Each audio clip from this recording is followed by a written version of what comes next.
This original WSRE presentation is made possible by viewers like you. Thank you. Alzheimer's disease from a personal and a scientific perspective on this edition of inStudio.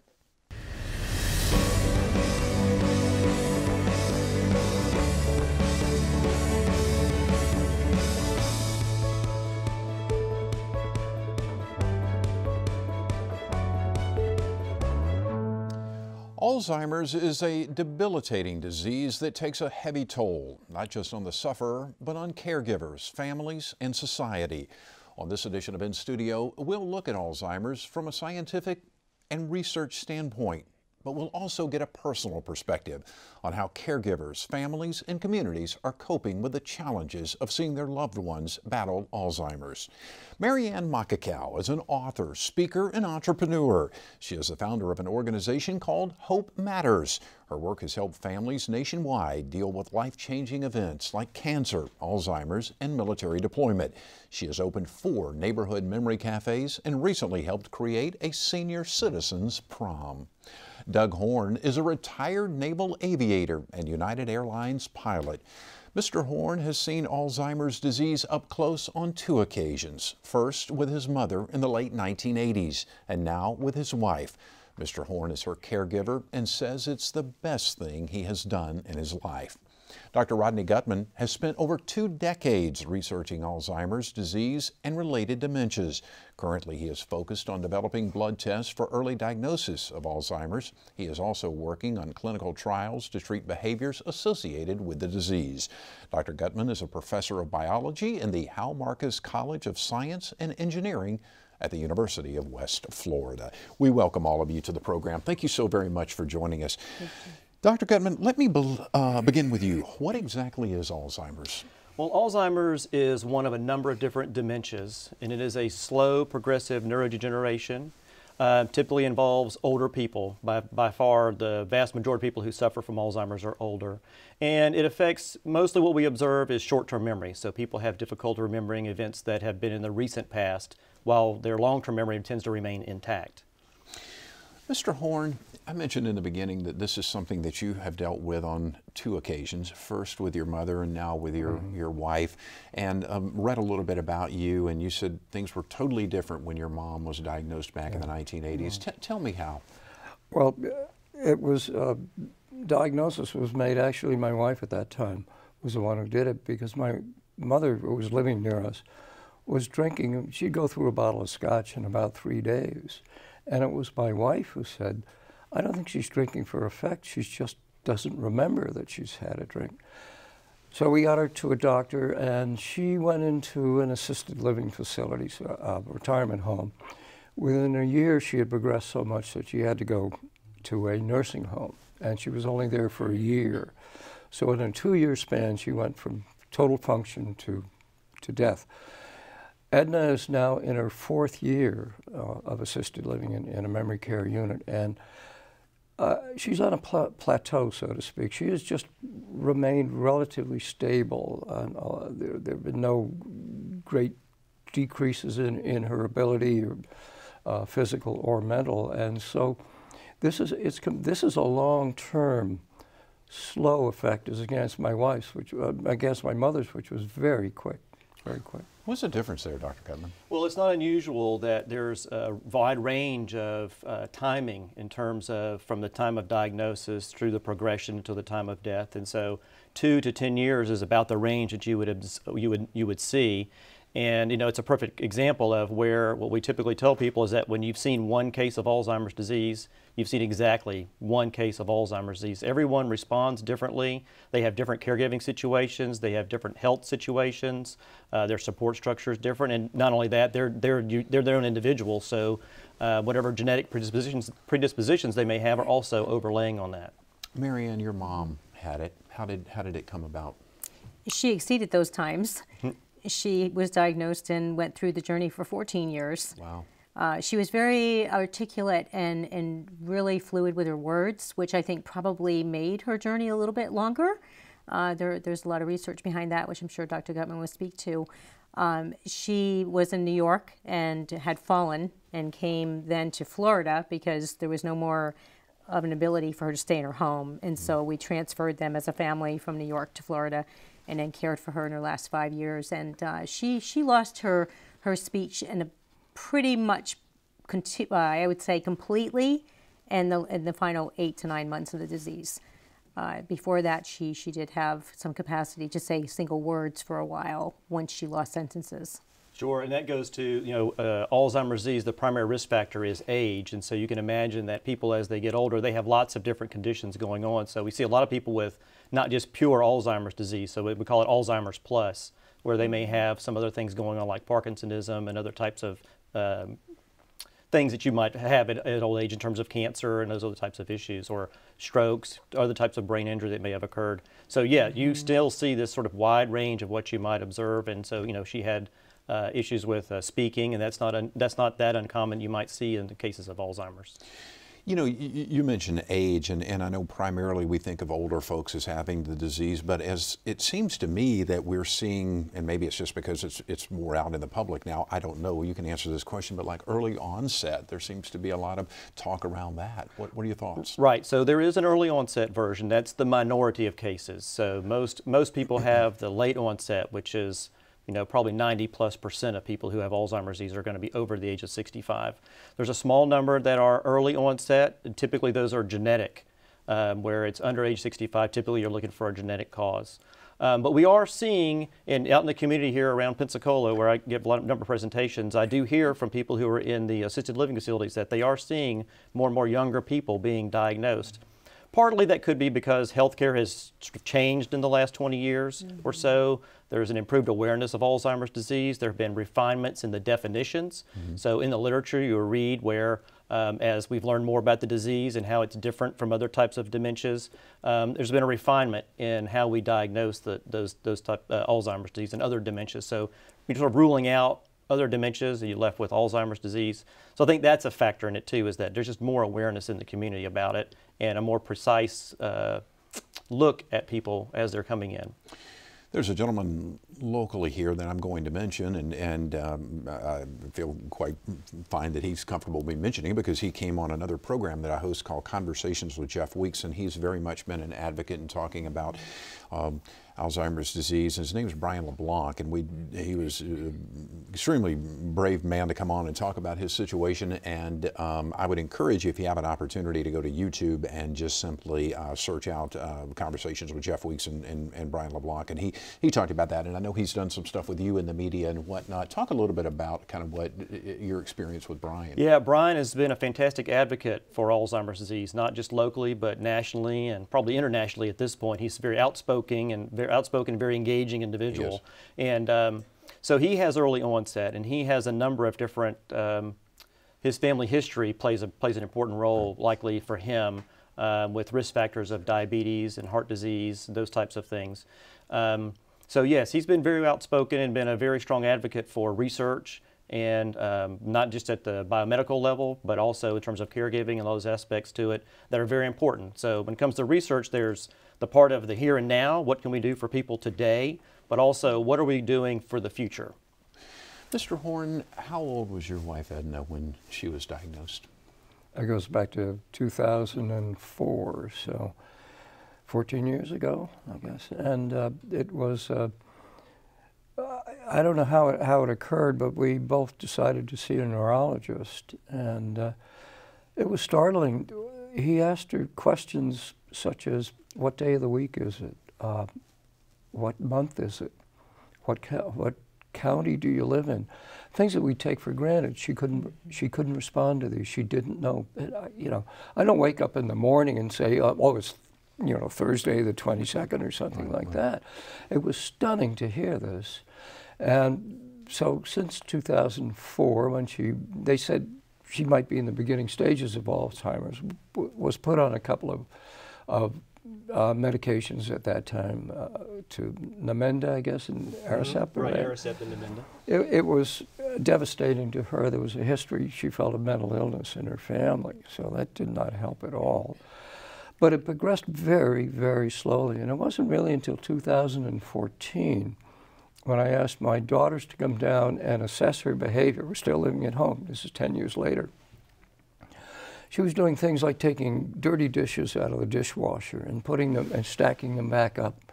She would do 3 loads of laundry a day with nothing in the laundry and nothing in the agitator, and take a box of Kleenex and take the Kleenex out, fold them into squares and put them back in. So I had my daughters come back, this is 10 years progressing into it, to come down and assess her situation. And what they said to me is, after a day there, they said, well, we figure out pretty much, we know what's wrong with her. But you, dear father, are a train wreck. You're in denial, deep denial, and you're not handling her well at all. And that's when we decided, again, with the neurologist and the physicians, our family physicians, recommendation that she went into assisted living on her birthday in December 30th of 2014. So that's 10 years from when the onset to when it became apparent, probably a year or 6 months too late. Actually, she should have gone in that much earlier to assisted living. When and that's a tough decision to make. Those are very difficult. That's one of the things about Alzheimer's. It's devastating for the patient, but it's, you know, equally devastating for the caregiver, because you have to figure out that point in time when you can no longer provide the level of care that they need, and decide, I need to get out of this situation and put them into an assisted living facility or something where they can get the level of care that they need. To me, it was a relief to get her into assisted living, because I finally realized the burden that I was taking on and that I wasn't helping her the way I was acting. So in my case, it was a relief to get her professional help that I knew she needed. I think the other area that's difficult with the transitions is what we call the dementia slide. You know, typically, like Doug experienced, there were 2 moves that she had, actually 3, from home before she was now where she is sort of permanently. With my mom, there were actually 4 transitions because each stage brought new challenges, and it's hard to find a place that will deal with all of the challenges, because you can foresee some but not others. And with her, my mother had a traumatic brain injury and had a seizure disorder, which gave her predispositions for the disease. You know, as military population here, we are about to see part of that with these TBIs and traumatic brain injuries coming home. And we need to be aware that those are risk factors now for this disease. That's absolutely right. So TBIs, traumatic brain injuries, especially those that result in a concussion where you're knocked unconscious, all are contributing factors as risk factors for developing late life dementia. And so yes, I talk about this, that, you know, in a military town, and our folks are deployed and they are surviving situations where they might not otherwise survive, but their brain is taking some damage, and that may take some time to show up. You see it with football players, soccer players, similar phenomenon. I was going to say that. I didn't want to get too far off the trail on this, but that has been a big deal with what's been going on recently as far as the National Football League is concerned, and some of the big settlements and some of the research that's coming out of there. I'm gathered that some of the folks who have played in the NFL, and for that matter college and high school, have a greater chance of developing Alzheimer's. Right. Every brain injury contributes some level of risk. Of course, it's different for everyone. It's no way to predict which way it's going to go, but the more frequently it's happened, and the greater your risk is going to be. And again, I don't want to get you out of an area of your expertise here, but one of the things that I hear an awful lot of talk about, it may not necessarily just be that one strong hit, but what they call subconcussive hits could be increasing your chances? Certainly the frequency, the number over time, and the severity are going to combine together to play a role in that. So it doesn't have to be like you're totally knocked unconscious and then that's it. It could be a consequence of subsequent traumatic brain injuries time after time after time. Very good. We're going to continue this conversation. We certainly hope you'll stay with us. Our topic, Alzheimer's from a personal and scientific perspective. This is In Studio on WSRE Television, PBS for the member benefit. Over 1,000 episodes of your favorite PBS shows. American Masters, Antiques Roadshow, Nature, Nova, Masterpiece. Watch the best of PBS anytime, anywhere. Become a member, sign in, and start streaming today.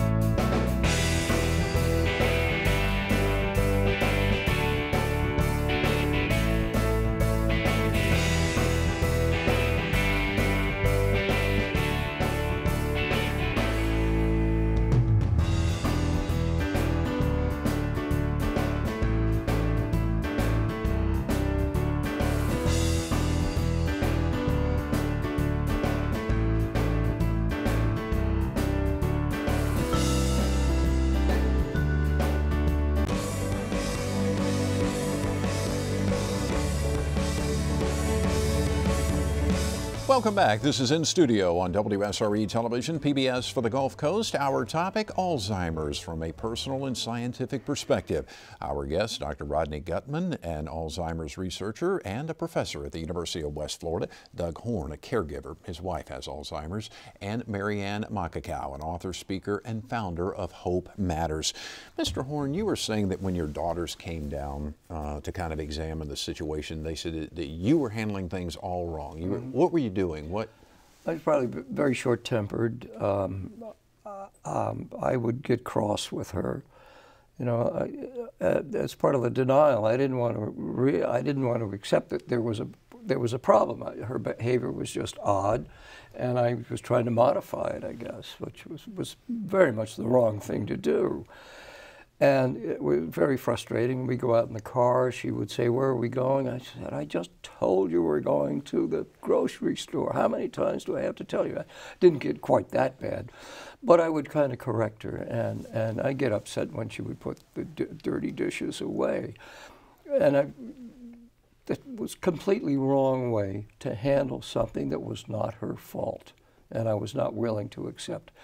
This is the way she is. I've got to realize that I have to step back. I've got to realize she can't help herself. Yeah, and that's the issue is you're looking at your wife and you can't tell by looking at someone that they have Alzheimer's disease, so you still see them the same way you did before, and you're not quite understanding what's going on in their mind. And you still want to correct and do those things, and exactly you learned that, and I'm sure Maryann can talk about this too, I mean, it's sort of 180 degrees from where you want to be. You want to go to them, and just whatever they're saying, go with the flow while you're doing that.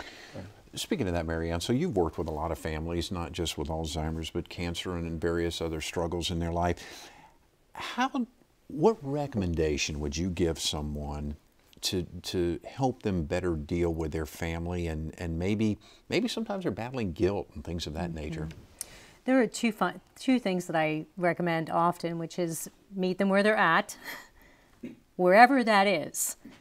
We were discussing on the way here a story of my mother. I went to visit her at the nursing home where she had been in rehab. My dad was out in the courtyard. He had been where Doug describes in the denial phase, in the stage of, I'm going to fix this, I can amend this, rather than I need to accept it. Mm-hmm. And he was waiting out in the courtyard. I went in to find her in her room. CNA was working with her, got her ready to go outside, and she looked at me and said, "We're going to Jersey today. We're going to take the bus, and we're going to go see Nana and Grandpa." And I said, "Okay, what are we going to do when we get there?" You know, there was no way we were taking a bus. There was no way we were going to Jersey, but in her mind, that's where we were going, and that's what we were going to do, and so I embraced it. She lit up. She was so happy that I met her where she was at. Mm-hmm. You know, got out to the courtyard. I'm winking at Dad on the way out there. Play along. You better play. You know, yeah. He did. He surprised me that day and played right along, and she went into it for a good 10 minutes when she was still able to be verbal at this point, of course. And so that's a good example of just meeting them where they're at. You know, rather than trying to correct her, well, we can't really do that because the timing's not right or whatever. You know, just run with it, go with it, play with it, which made her happy, which is what we need to do, make her peaceful. Right, because the opposite of that would be to continue to irritation and end up being a fight, and then everybody loses.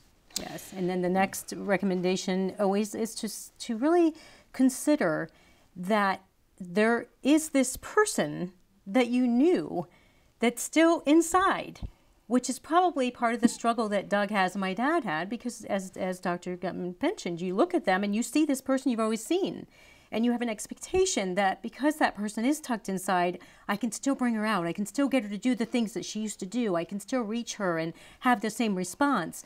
But when I say to celebrate who's still inside, I'm looking more for a way to reinvent what was a former ability to do something, which is what we do at the neighborhood memory cafes that we run in the Emerald Coast. It's to bring them tableside with artists to celebrate music and painting and dancing and just being together. Doug and his wife come each month, and they get loved on, they get a meal, they get to be in a space that I call sanctified, where they're understood no matter what the behavior, whether they're crumpling their food in front of them and eating with their fingers because that's what works today, or they're just not plugged in and they're staring off into space or sleeping.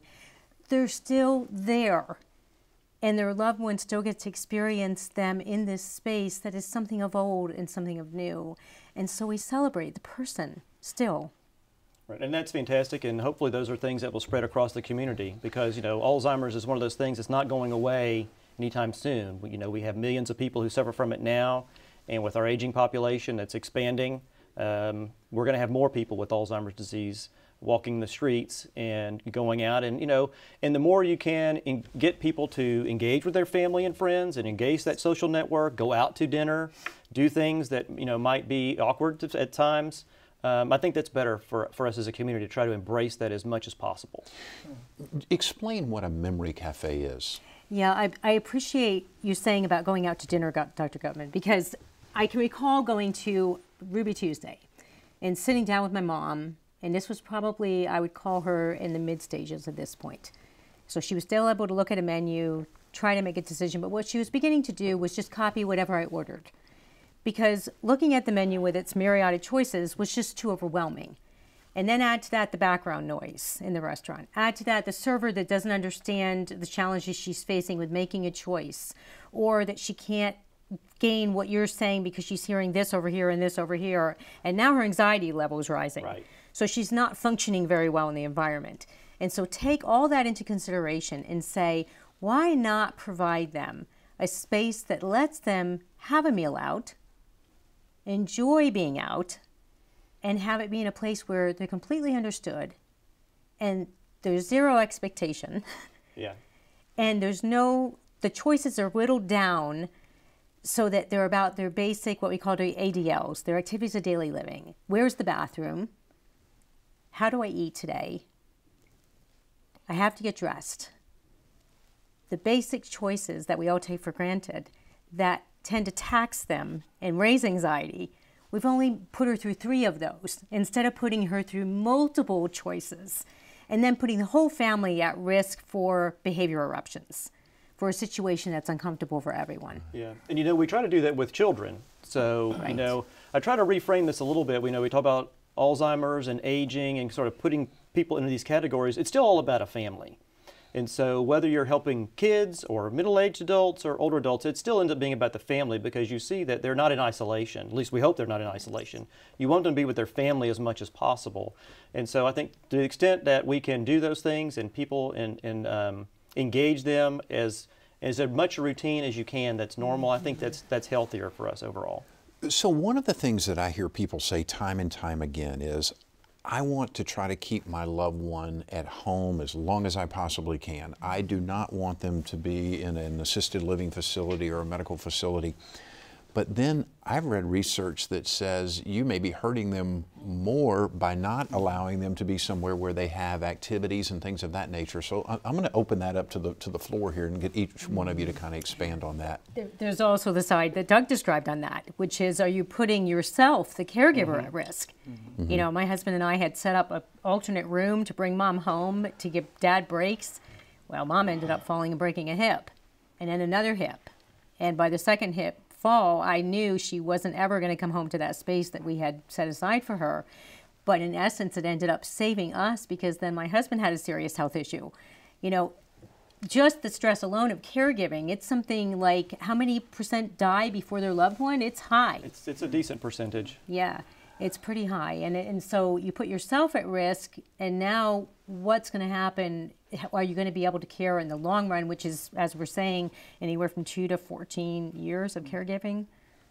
Well, I belong to a support group through our church, and one of the women who was not a member of our church was taking care of her husband at home, still is, but she was not aware of the resources that were available. And we sat her down and said, there's hospice care that will provide not only a person to come in and be a companion to your husband, who will give him nursing care, will leave you free to do things, he'll even do your groceries for you.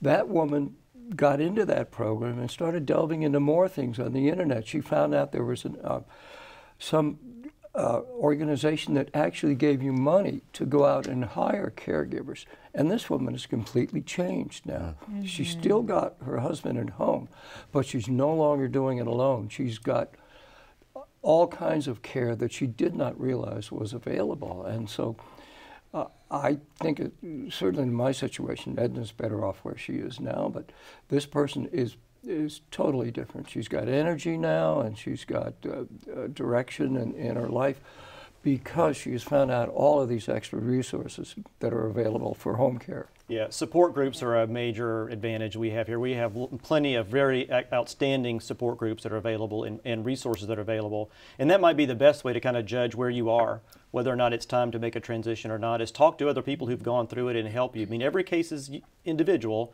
Everyone has their own resources, their own personal opinions about how they want to provide care, what kind of stigmas are associated with it. I mean, there are cultural issues too that have to be managed. But I would encourage everyone, if you're going through this, you're at early, mid stages of Alzheimer's disease, and you're having some difficulties deciding, I mean, go find the support groups that are around our area and ask the professionals and other people who've gone through it. My experience is, after you get into these groups and you get through the situation you're in, you look at these people and say, you've waited 6 months too long. So many people. And it's just human nature. Those who are on the other side now getting the care, we look at these people who are looking for care and saying, you don't want to say it right out to them, but you're thinking you've waited too long already. So many people do that.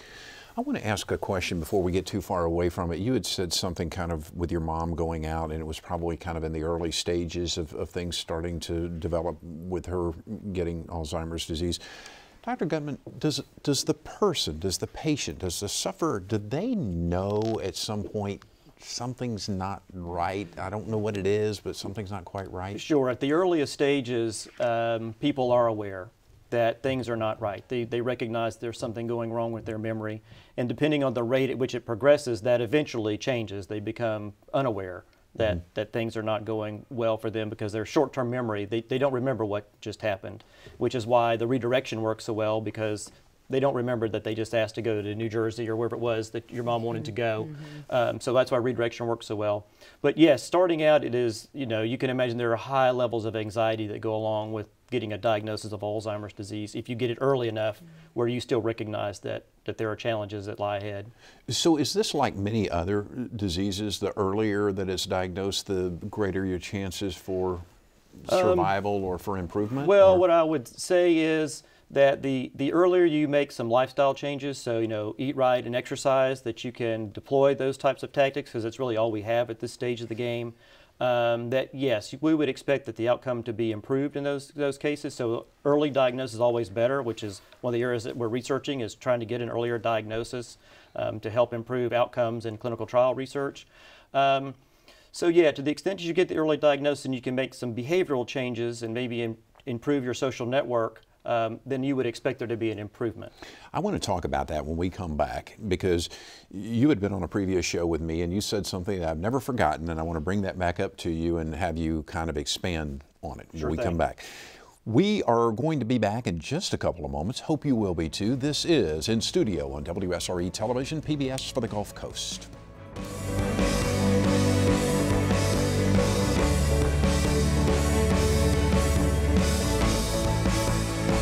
There are over 42,000 children under the age of 5 in Northwest Florida.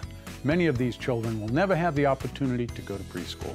Thanks to quality educational television programs and WSRE's Imagination Station, these kids are developing critical early learning skills. Any decrease in funding will impact our ability to deliver PBS Kids programs like Wild Kratts, Daniel Tiger, and the Odd Squad. These programs introduce children to science and nature, teach them about the world, and show them that learning can be fun. Most importantly, they connect with children and share a message about caring, friendship, and individuality. In the immortal words of Mr. Rogers, there is no person in the whole wide world like you, and I like you just the way you are. There's no other place in the whole wide world like PBS Kids. If you like us just the way we are, please call in with your donation today and say to all, I love WSRE. Thank you.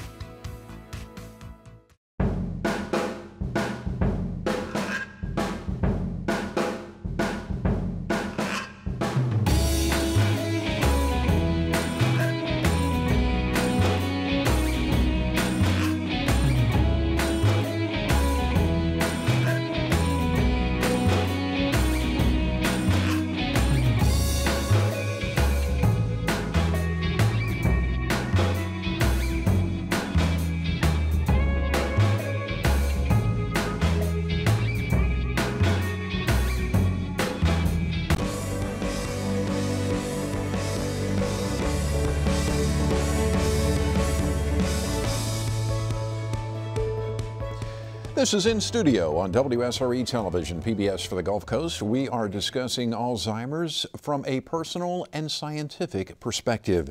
Dr. Rodney Guttman is one of our guests this evening, and he was on a previous program that I do called Conversations with Jeff Weeks. And again, I'm not trying to cross-promote this show, but it was great content that you provided for us, and you can go to YouTube and again and search it out. But I recall one of the things that you told me during that interview is that Alzheimer's in many ways is like diabetes of the brain.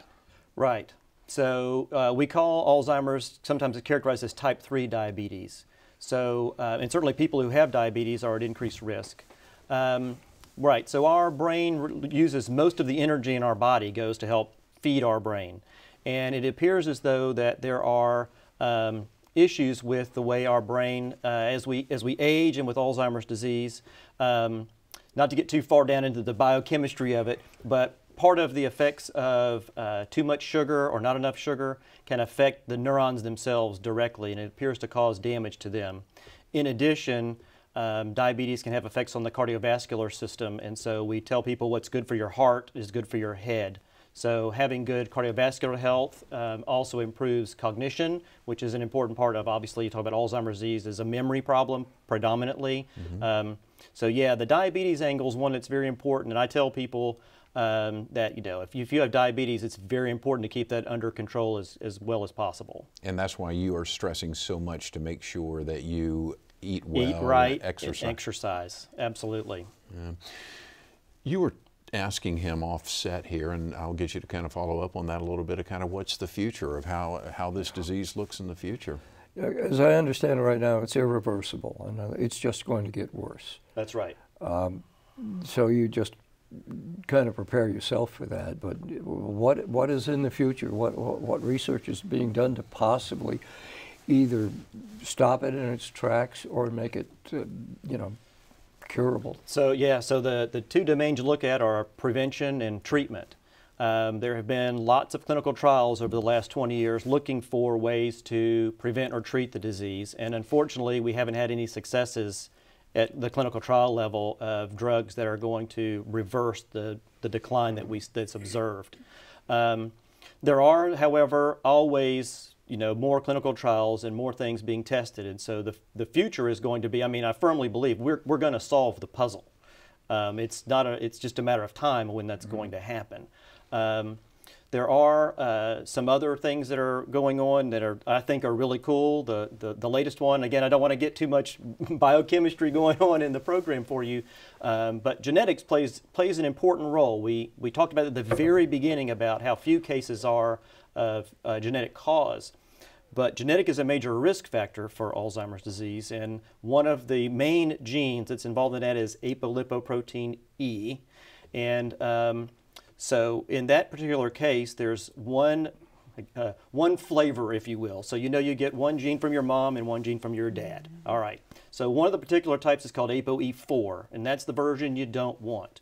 Well, there is some very, not to get excited about it, but some really cool research going on looking at ways to convert you from having an ApoE4 allele or copy to an ApoE3 copy. ApoE3 is what we call neutral. So it's the normal populations is very common found, people who don't have Alzheimer's disease. So it'd be kind of cool if you could convert someone from E4 to E3, and that's what research is happening. This is like taking the oncogene in cancer and turning it back off. Right, you're taking ApoE4, so you're taking someone who is at high genetic risk. So just to give you a number, probably 30 to 40% of people with Alzheimer's disease have one copy of ApoE4. So it's very predominant in that population. So in theory, if you could convert them from E4 to E3, you've taken away that risk factor and therefore taken 30 to 40% of the at-risk population out. And so that's the most recent thing I've read about in the last couple of months, that if hopefully that comes to fruition, and if they have a clinical trial on it, I hope that I'm one of the sites that gets to do that one, because I think that's where I have a lot of excitement about what's going on in research-wise. And how would that be done? I mean, from a mechanical or physical standpoint? So gene therapy. Okay. So again, that's getting down for my students who might be watching this. So CRISPR-Cas9 is kind of the state of the art in sort of gene therapy, and that's the way it would go. So your viewers would need to kind of go online and look up that particular system. But it's a fascinating tool and one that I'm most excited about that has a lot of potential. Would this be a test that's given to everyone or just to people who are predisposed to this? So it wouldn't be a test, it would be a potential treatment or certainly prevention. So as a prevention strategy, you might know someone is at risk because they have the ApoE4 gene. If this were to work, then you could eliminate that risk. And so it would be a therapy that you would apply to someone. So for people who don't have the ApoE4 allele, it wouldn't apply to them. It would only apply to that population. It would be after a diagnosis then. Well, it could be done. Well, it could be done. Before birth. So when you're doing in vitro fertilization, you could have a screening done and know whether or not there was going to be an ApoE4 there. But certainly even in an adult or a child, you could be screened and know whether you were at risk with that particular genotype is what we call that. And if the therapy were to work, then that's who you would give it to. And then basically take that part of the risk out. Right. So let me also clarify this, and just because someone in your family had it, that doesn't automatically set the stage for you to have it. It just, your chances are just increased. Is that right? That's right. It's an increased risk. Okay. So that's just like the ApoE4. So even if you were to change someone from E4 to E3, they would still have the normal risk, but you've reduced the ApoE4 risk. And so I do get that question a lot. So people come and, their mom has had it, their grandmother has had it, and of course there's some anxiety about whether or not they would have it. But everyone is their own person. And just because you have a family history is not a guarantee that you're going to have the disease. Right. And if you do have a family history, then I would assume that you really ought to be doing things like the proper diet and things of that nature, Eat right? Right, exercise, participate in society, stay socially engaged. One of the things that has happened in the last few years is there has been a slight decrease in the number of cases of Alzheimer's disease. Really? From about 12%, this is overpopulation 65, from about 12% to about 9%.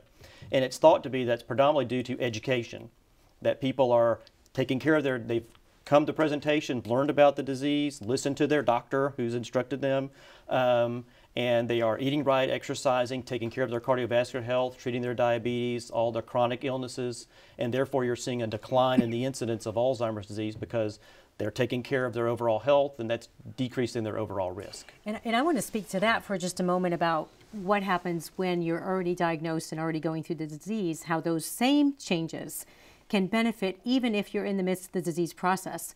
We have seen just with socialization, there are residents who come to the neighborhood memory cafes who the activities directors and executive directors tell me that there is a change in these residents from just the socialization, because as we socialize, it stimulates the brain. As we tax the brain to do new activities, there's good benefit to the brain, no matter even with it being diseased. That's absolutely right. So it's like doing crossword puzzles. That's the common one. Or doing the more different things that you do with your brain, the better off you're going to be. So social engagement is a great way. So I tell people, talk religion and politics. Get the conversation flowing and use all those different parts of your brain because that's going to benefit you in the long run. Yes. Interesting. I've read a lot recently, and I may be getting over my head here from a scientific standpoint because I don't exactly understand how it works, but I get the gist of what the articles are talking about, but how exercise, particularly strength training, somehow activates various cells that help you from a mental standpoint in your brain. Do you know what I'm talking about, where I'm trying to go with it? Yeah, well, I think in general we like to see everyone exercise because that's going to increase cardiovascular health. So we don't have like a head healthy diet. So we tell people to use a heart healthy diet, but exercise is an important component of that. I mean, what you find is exercise kind of cures a lot of ills. Right. So people who are at pre-diabetic and those types of things, high cholesterol, exercise seems to have a major benefit across the gamut of health problems. And Alzheimer's and other forms of dementia are no different. The more mobile you are, the less fear you have of falling. I mean, just the fear of falling. It's one thing to be at risk of falling, but if you're constantly thinking about, worrying about falling, imagine how distracting that is to your everyday life.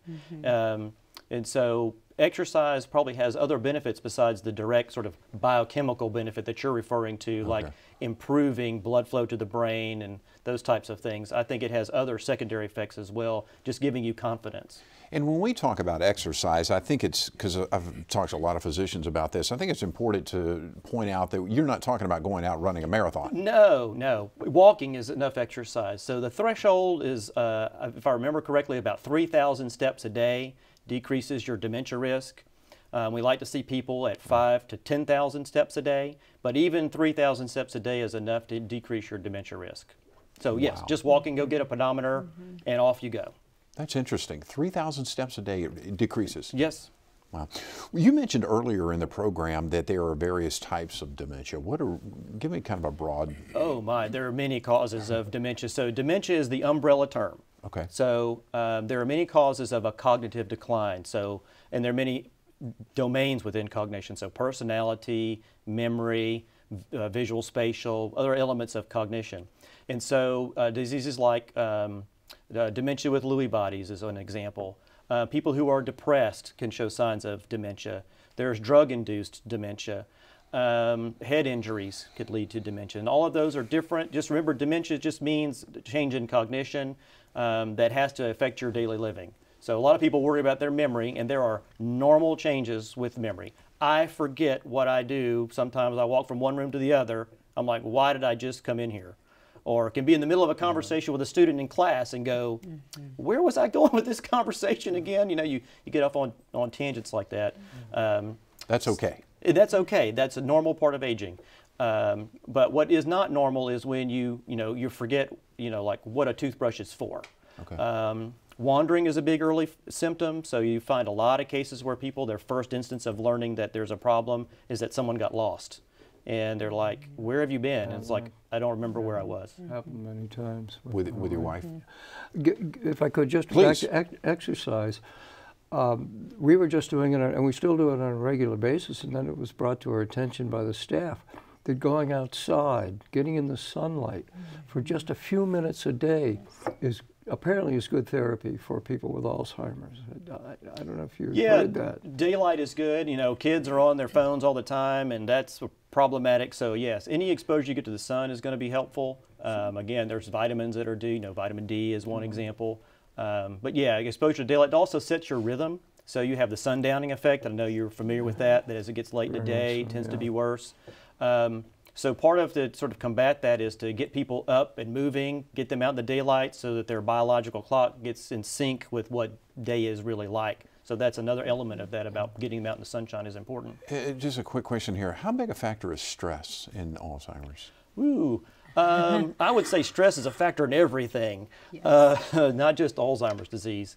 Anything that affects your brain, whether it is a physical trauma or an emotional trauma, or even like stress, those types of things, I equate those to sort of a hit to your brain.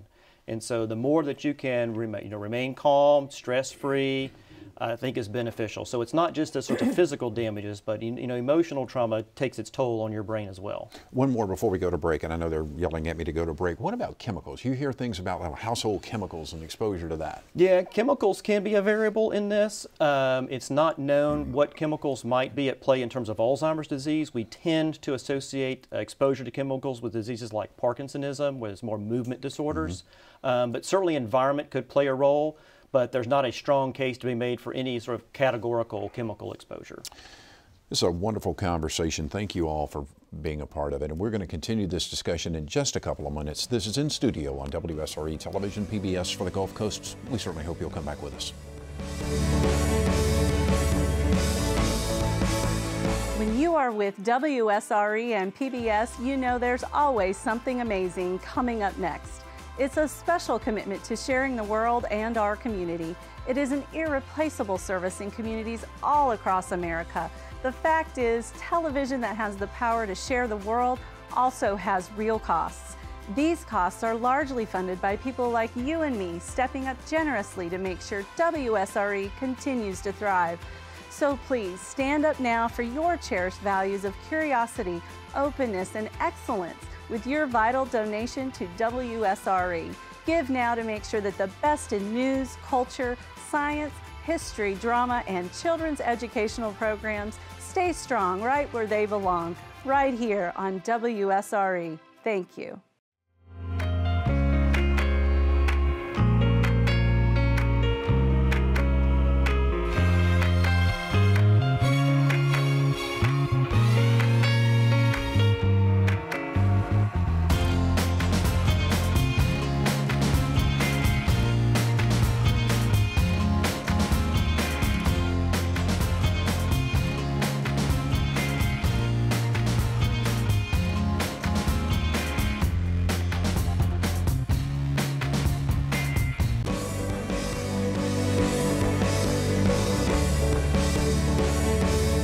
Welcome back. This is In Studio on WSRE Television, PBS for the Gulf Coast. Our topic, Alzheimer's, from a personal and scientific perspective. Our guest, Doug Horne, a caregiver. His wife has Alzheimer's. Maryann Makekau is an author, speaker, and founder of Hope Matters. And Dr. Rodney Guttman, an Alzheimer's researcher and also a professor at the University of West Florida. Maryann, tell me about Hope Matters. What is it? It's an organization that helps people through difficult journeys. And the three that I chose were cancer, Alzheimer's, and deployment to war, all of which I have had experiences with personally, having been a veteran and military spouse, as well as having a best friend diagnosed with cancer, as well as my mother going through the Alzheimer's journey. But the book, When Your Grandma Forgets, was actually not a plan. I was finishing a third book called When Mom's Cancer Doesn't Go Away. I had contacted a Master of Theology out in Arizona. He wrote a book called Life After Loss, which I had long loved. Contacted him for an endorsement, and he came back with the endorsement plus a request saying, will you please consider writing another book about when Alzheimer's comes home? He said, my wife is currently diagnosed. She's a breast cancer survivor, and I would love for you to create something through the child's eyes like you've done with these other books. And I wrote back on the keyboard with tears running down my face. My mother is in the mid stages of Alzheimer's, which I had not disclosed to that point.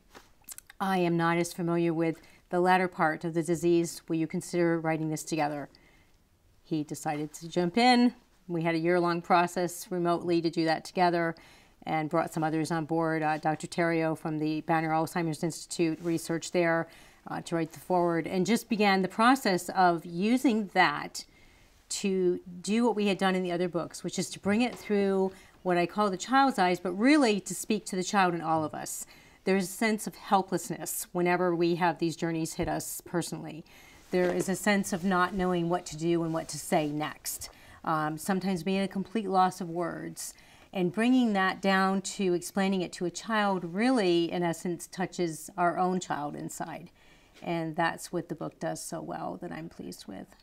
Interesting. And you also did something recently, senior prom, right? Tell me about that. What was that all about? Yeah, our second cafe, we have one in Destin every month for the Neighborhood Memory Cafe, one in Fort Walton Beach, and then two remotely in Crestview that are in care homes where the individuals can no longer travel, but still deserve the same luxuries of having the arts come tableside. So the one in Fort Walton Beach, that is the owner that facilitates that for me at the Campus Cafe at UWF campus there in Fort Walton Beach. She called me one day and said, will you meet me at this place on the water? I want to share an idea. So I met her on the water out at this place called Waterview over the Brooks Bridge, and she said, I have always envisioned my grandmother being able to attend a prom, a formal affair where she would just be celebrated right where she is, have people beck and call to dance with her, have this tableside arts like you do at the memory cafes, and make it about our seniors in the community. And I said, I'm on board. Not only do I love the vision, but I love the idea of emulating what's done every month in these smaller environments to bring home to the community the awareness of why we do what we do. What do the arts do to us all mentally? What do the arts do to us socially? You know, how do they benefit us all? And then bringing the community together to experience that in a wider vision through a 3-hour event that we called the Senior Citizen Prom. And our first inaugural was sold out. So we are excited to be going into our second one on the last Sunday in March of next year. Awesome, awesome. Doug, let me ask you this. How do you keep yourself up? How do you keep yourself upbeat and keep yourself healthy? Well, yeah, I joke about it when I go home at night. Sometimes I have a prescription from Dr. Bacardi. That helps after a day. It really does. But no, this is my whole life. Really, is dedicated to her. I'm with her 5 days a week. The staff has said you've got to take some time off for yourself, which I do my errands and everything. But this is I'm dedicated to this. I feel privileged and honored to be able to take care of someone else, and I'm no longer in denial as far as I know. I know the inevitability of what's going to happen, but she is still my wife. I still love her. She's my companion. I have the memories of our time together, and that's what keeps me going. And she still has a lot of personality. She only speaks in a language she understands, but her facial expressions and her gestures are such that she's a character. The staff really do adore her because she's so different than so many of the people there. And one of the things that I think has kept her the way she is, she has companions when I'm not with her. They stimulate her. And so I do have time off during the week also, but it's not hard. It gets easier all the time to be able to cope with this, frankly. What advice would you give someone who's going through this with a spouse, or for that matter, with a parent? And Maryann, I'll get you to piggyback on that as well. There's so much help out there, and as you said before, reach for that help. Don't try and do it alone, because you're just hurting yourself and you're hurting the other person. The two things that I have learned most of all is understanding and patience. Understand what the process is, what the disease is, how it manifests itself, and patience. Slow down. I live life on my wife's terms, on her time. I'm not upset because everything is finger food to her and she takes an hour and a half to eat. That's the way it is. So I've lived, it may take her half an hour to get ready for bed. She hates for me to get her dressed or undressed, and I have to be very patient with doing those things and not get upset. And so I just had to, I've slowed down and lived life on her terms, really. Maryann, from a child's perspective, you dealt with this with your mother. What advice would you give other children? To not get hung up on, does she know me still? Does she recognize me? That's a great point. I see people get unplugged because she doesn't know whether I came or not. She doesn't know who I am anymore. And my response to that is, you know. And secondly, whoever it is, your parent, your spouse, they know in here what you make them feel. Whether or not they know your name, whether or not they can say that you are a daughter, they know what you make them feel. And that, to me, is something that's a legacy to carry with you every day. You know, I know without a shadow of a doubt that I made my mother feel loved. And she grabbed me with that love. I mean, that one picture I sent you of her and I head to head, and I don't know if they can dig that up right now, but she had lost all words by that point. And I knew that didn't matter that she had lost the words because she still had the connection to my heart. And I'm head to head with her like this, and she's just staying there at my head, connected to me, like we're Siamese twins. And it was her way of just saying, I feel you. And that's what our relationship became in those latter points of the disease. It was more about the feeling, it was more about the love that we all seek to have in our lives, that feeling of love, rather than the expression of love into words. Dr. Guttman, I have about 2.5 minutes. Just kind of get you to wrap things up for us. What should we be optimistic about, I guess, would be the biggest question about as far as this disease is concerned? I think I remain optimistic about prevention, treatment, and cure. Science moves in one direction, and that's forward. And it's going to happen. We're going to get there. And one of the ways that happens is through clinical trials. So I think I'm optimistic about what's happening in clinical trials currently and what's coming down the pike. And it's important for people to know that that is so we hear a lot about what's happening now. You know, what can you do to help someone now? And it's important to also spend some time thinking about the future for those preventions and treatments. And so I encourage people that to look for opportunities to help in that process. So whether they're helping individuals cope with what's happening now, or for those that feel so compelled to participate in the clinical trials, because that is where the new drugs and new therapies are going to come from. Because without participants, there are no new therapies. So I think it's important for people to keep that in mind. There are a number in our community that are ongoing to look for, to treat elements of Alzheimer's disease, particularly the behavior. You heard a lot about that today, about agitation and other elements of behavior that go on. And so while we're on the search for those cures, search for help to manage those behaviors and make the life of the caregiver so much better. So I'd strongly encourage people that if they're looking for a way to contribute, they can do it that way by looking for opportunities to help move science forward. Thank you so very much. Thank you. Thank you, Jeff. Thank you. Thank you, Jeff. It was very brave of you coming on this program, and we appreciate that. By the way, you said it was the first time you're ever on television. You gave a lot of pearls. That's about as smooth as I've ever seen anybody. There may be some surveillance cameras that take pictures of them. That's it. Well, my friend, you're a class act and you're a real joy. I wish you and all the best. You and your family all the best. Thank you, Maryann, as always. Thank you, Rodney. Thank you. By the way, Maryann and Rodney both were on one of my other programs, Conversations with Jeff Weeks. Go on YouTube, search it out. Both of them had great stuff to say, and I think you'll learn a lot from that. And we also had the program with Brian Leblanc, so check that out as well. We've been discussing Alzheimer's disease from a personal and scientific perspective. Our guests have been Dr. Rodney Guttman, an Alzheimer's researcher and a biology professor at the University of West Florida. Maryann Makekau is an author, speaker, and founder of Hope Matters. And Doug Horne, his wife has Alzheimer's. By the way, this program will be available soon online at wsre.org as well as on YouTube. Please feel free to share. I'm Jeff Weeks. Thank you so very much for watching. Hope you enjoyed the broadcast. Take wonderful care of yourself. We'll see you soon.